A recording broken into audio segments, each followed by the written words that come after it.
Hi! Hello! అందరికీ నమస్కారం అండి. ఈరోజైతే మనం సంక్రాంతికి నువ్వుల అరిసెలైతే తయారు చేసుకుందాము.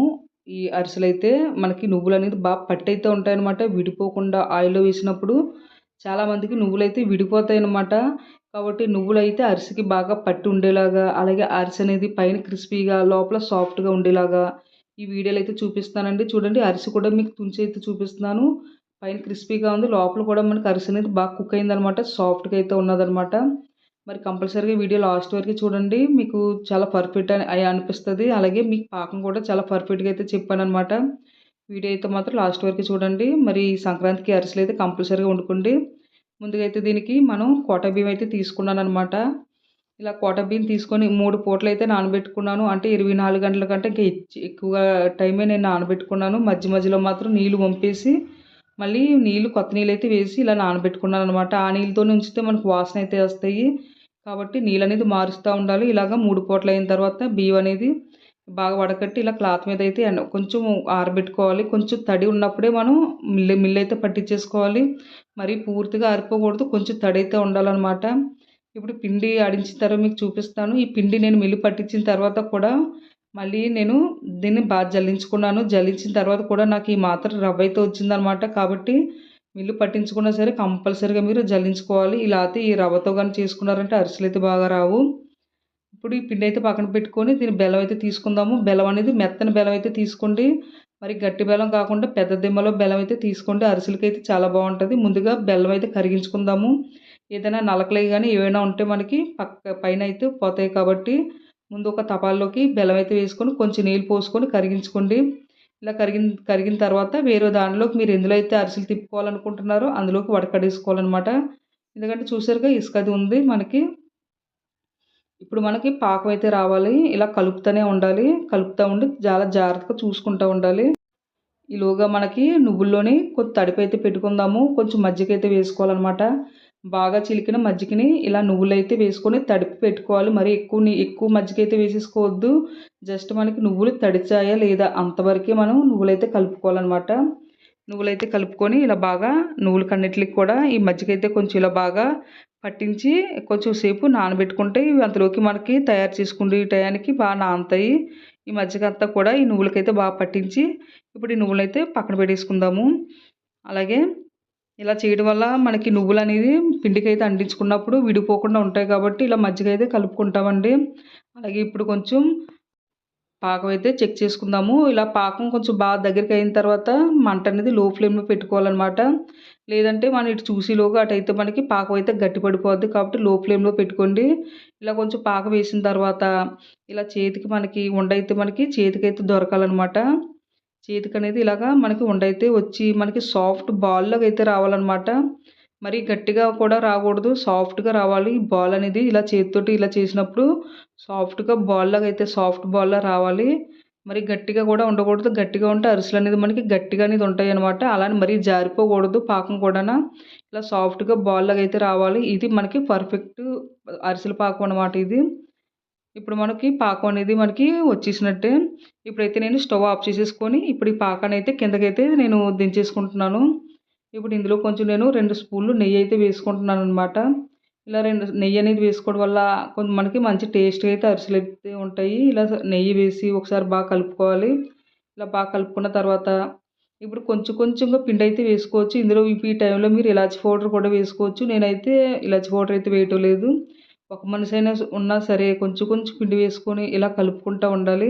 ఒక చేత్తో పిండి వేస్తా, ఒక చేత్తో ఇలా కలుపుకుంటా ఉండాలనమాట. మొత్తం కొంచెం కొంచెం వేసుకొని చుట్టూ ఉన్న పిండంతా కూడా ఈ బెల్లంలో ఇలా కలిసేలాగా ఇలా కలుపుకోవాలనమాట. మనకి పిండి ఎంతవరకు కలుపుకోవాలంటే గరిటెతో ఇలాగ తీసినప్పుడు ఇలా మనకి రిబ్బన్‌లా పడతా ఇలా మధ్యకైతే కట్ అవ్వాలనమాట. అంతే థిక్‌గా ఇలా రిబ్బన్‌లా పడతా మధ్యకైతే కట్ అయిపోవాలనమాట. కాబట్టి ఇది మనకి పర్ఫెక్ట్ అవుతదండి. చూడండి ఇలా గరిటెతో తీసినప్పుడు ఇలా కొంచెం ఒకసారి జారిపోకుండా కొంచెం కొంచెంగా ఇలా జారుతా ఉండాలనమాట. మధ్యలో కట్ అవ్వాలనమాట. ఇలా చేతికి ఉండ కూడా ఇలా రావాలి. ఉండంతా మరి గట్టి ఉండ కాదు సాఫ్ట్‌గా రావాలి. మరీ ఎక్కువ పిండి వేసుకున్నారంటే చాలా గట్టిగా అరిసెలైతే వస్తాయి. కాబట్టి సాఫ్ట్ బాల్‌లా రావాలనమాట. నాకు ఈ మాత్రం పిండైతే మిగిలిపోయిందనమాట.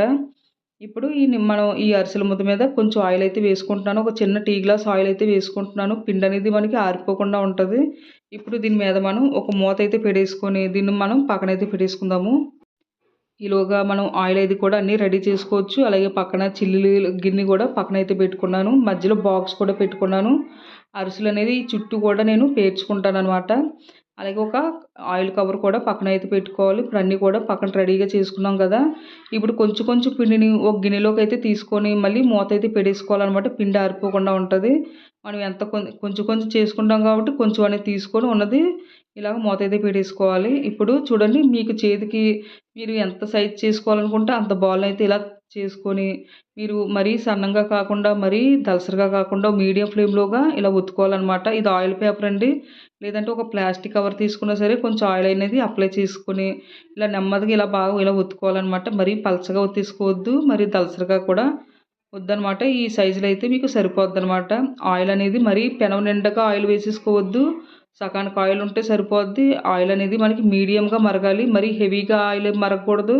అలానే మరీ లోగా మరగకూడదు. మీడియంగా ఆయిల్ అనేది మరగాలనమాట.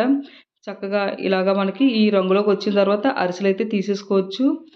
అటు ఇటుగా మనకి ఇలాగా ఈ కలర్ వచ్చిన తర్వాత అరిసెలైతే మనకి తీసేసుకోవచ్చనమాట. దీని ఒక జాలి గంటలు అనేది వేసేసుకోండి. అరిసె వేసిన తర్వాత మనకి ఇలా నెమ్మదిగా ఇలాగా పైకొచ్చినప్పుడు జస్ట్ ఇలాగ మీరు కొంచెం ఆయిల్‌తో ఇలా ప్రెస్ చేశారంటే చక్కగా ఆయిల్ అనేది చక్కగా ఇలా ఆయిల్ అనేది తగిలి అరిసె అనేది చక్కగా పొంగుతదనమాట. ఆయిల్ అనేది ఇలాగ ఆయిల్ మాత్రమే పైనైతే వేయాలి. అంతేగాని మీరు అరిసెకైతే గరిటైతే తగిలించొద్దు. ఆయిల్ అనేది పైన కొంచెం ఇలా ఇలా మీరు కొంచెం ఇలా అన్నారంటే మీకు అరిసె అనేది బాగా పొంగుతదనమాట. ఈ కలర్‌లోకి వచ్చిన తర్వాత ఇవి తీసేసుకొని జాలి దాంట్లో వేసేసుకోండి. వీటిని నేను ఇందాక ఒక జాలి గిన్నెలోని మధ్యన బాక్స్ పెట్టాను కదా! ఆ చుట్టూ కూడా ఇలాగ నిలబడేలాగా పేర్చుకుంటాము. ఇలా పేర్చుకోవడం వల్ల ఏమైనా ఎక్స్ట్రా ఆయిల్ ఉంటే కిందనైతే పడిపోద్దనమాట. అలాగే ఇప్పుడు నువ్వుల అరిసె కూడా మనం ఎలా వేసుకోవాలనేది చూద్దాము. ఇలాగా ఇంత చేతికింత మనం ఇలా బాల్‌లా తీసుకొని దీన్ని ఇందాక మనం తీసుకున్నాం కదా నువ్వులు ఒకసారి చేత్తో అయితే బాగా కలిపేసుకోండి నువ్వుల్ని. ఇందాక కలుపుకున్నాం కదా! వీటిని ఒకసారి బాగా చేత్తో అయితే కలిపేసుకోండి. ఇందాక మనం మజ్జిగ వేయడం వల్ల కొంచెం ఆల్రెడీగా నాని అయితే ఉన్నాయి. ఇలాగ మీరు ఎంత నువ్వులు తీసుకుంటానంటే అంత నువ్వులు కూడా తక్కువైతే తక్కువ, ఎక్కువైతే ఎక్కువ తీసుకోవచ్చు. తీసుకొని మనం ఇందాక ఎలా అయితే ఒత్తుకున్నామో అదే మాదిరిగా ఇప్పుడు ఈ అరిసెని కూడా ఇలా ఒత్తేసుకోవాలనమాట.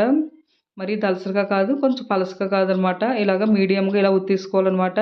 చూడండి మనం ఇలా ఇందాకే నానబెట్టుకొని మజ్జిగలో ఉంచుకోవడం వల్ల నువ్వులు మాత్రం బాగా పట్టయితే ఉంటాయనమాట అరిసెకి. బయటకైతే ఎక్కడ కూడా మనకి చెల్లాచెదిరిపోకుండా ఉంటాయి. ఆయిల్‌లో వేసినప్పుడు కూడా మనకెక్కడ కూడా నువ్వులైతే పైకైతే రావనమాట. ఇవి కూడా జస్ట్ మనకి అలాగే సేమ్ ఆయిల్‌లో వేసిన తర్వాత ఇలా ఆయిల్ అనేది కొంచెం ఇలా అప్లై చేశారంటే కొంచెం ఇలా ప్రెస్ చేశారంటే చక్కగా మనకి అటు ఇటు కూడా పొంగుతాయనమాట. మంచి కలర్ వచ్చిన తర్వాత ఈ ఈ అరిసెలు కూడా ఈ విధంగానే తీసేసుకోండి. చూసారుగా ఈ కలర్ వస్తే మనకు సరిపోతాయి. నువ్వులు కూడా బాగా పట్టి బాగా వేగాయి కదా అరిసెకి. ఈ విధంగానే అరిసెలన్నీ కూడా ఈ విధంగానే తయారు చేసుకోండి. ఇప్పుడు దీన్ని కూడా జాలి గరిటెలు అనేది వేసేసుకొని మనం గిన్నెలో అయితే చక్కగా పేర్చేసుకున్నామంటే మనకి ఏమైనా ఎక్స్ట్రా ఆయిల్ ఏదైనా ఉంటే మన కిందనైతే ఉంటాయన్నమాట. అంతేనండి సింపుల్‌గా ఈ విధంగానే ఈ అరిసెలన్నీ కూడా ఈ విధంగానే తయారు చేసుకోవాలి. మీడియం ఫ్లేమ్‌లో పెట్టుకొనే వేయించుకోవాలి. హెవీ మంట పెట్టారంటే పైనైతే రంగు అయితే వచ్చేద్ది. లోపలైతే మనకి ముద్దలైతే ఉండిపోద్దనమాట. కాబట్టి మీడియం ఫ్లేమ్ పెట్టుకొని చక్కగా ఇలా వేయించుకోండి. నాకైతే ఆయిల్ కూడా చాలా తక్కువ అసలు ఆయిల్ అయితే నాకు ఎక్కువైతే లాగేలేదు. చాలా తక్కువ ఆయిల్ అయితే పీల్చుకున్నాననమాట. చాలా బాగా వచ్చాయి. నాకు నువ్వులు ఎంతవరకు వచ్చాయి అంతవరకు నువ్వులియి చేసుకొని మిగతావైతే ప్లెయిన్‌గా అయితే చేసుకున్నాను అరిసెలు. ఈ మాత్రం ప్లెయిన్ అరిసెలైతే అయ్యాయనమాట ఇవి. అంతేనండి. చాలా సింపుల్‌గా అనేది తయారు చేసుకున్నాము. మనకి అరిసెలైతే రెడీ అయిపోయాయి. చూసారుగా మనకి పొంగి ఎలా ఉన్నాయో అరిసె అనేది అలాగే పొంగైతే ఉన్నదనమాట. నువ్వులు కూడా చక్కగా పట్టయితే ఉన్నాయన్నమాట. ఎక్కడ కూడా నువ్వులైతే చెల్లాచెదరవ్వలేదు.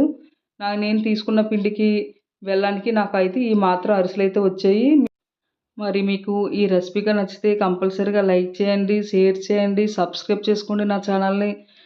చూడండి అరిసె అనేది విరిచి చూపిస్తున్నాను. మీకు లోపల కూడా బాగా కుక్ అయింది. Okay friends bye.